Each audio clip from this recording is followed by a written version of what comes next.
Saint-Vigor des Mézeray. Le nom vient de Saint-Vigor, le 6e évêque de Bayeux, et de Mézeray voulant dire maison. On dirait maintenant masure, donc maison de style ancien et non maison délabrée. Quant à ce Saint-Vigor, il viendra d'Artois pour arriver dans le Bessin au début des années 500. Tout près de Bayeux, sur le mont Faunus, appartenant au domaine royal, les druides rendaient encore un culte au dieu Bélénus.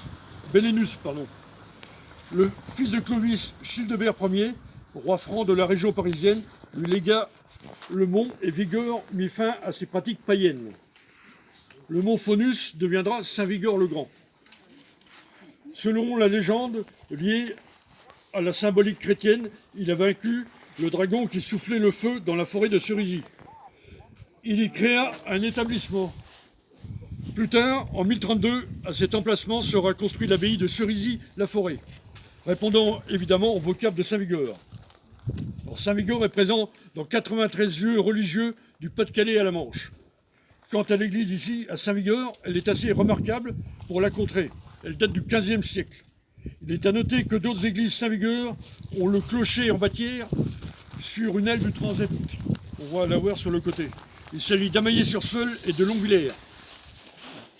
Au-dessus de la porte d'entrée, donc on va passer devant, se trouve une rose ou une rosace flamboyante. Cette église ainsi que du mobilier sont classés au titre des monuments historiques. Auparavant, les habitations s'étendaient vers l'est, côté de la chapelle en Gerbaud.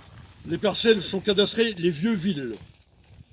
Vers le sud, donc par ici, elles se nomment les batailles ou longues batailles, en souvenir de la guerre de 100 ans. C'est ainsi qu'à la fin de cette guerre, en 1453, il ne restait plus que 10 familles sur les 120 que la commune comptait. C'est dire la violence de ce conflit. Quant au seigneur des Mézeray, il résidait au château.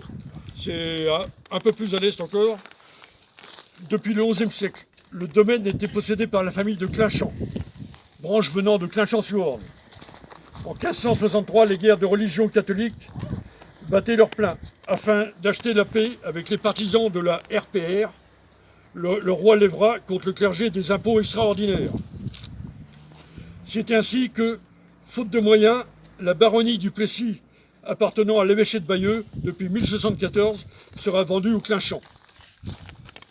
Quelques années plus tard, vers 1640, les deux Clinchamp étaient en déconfiture.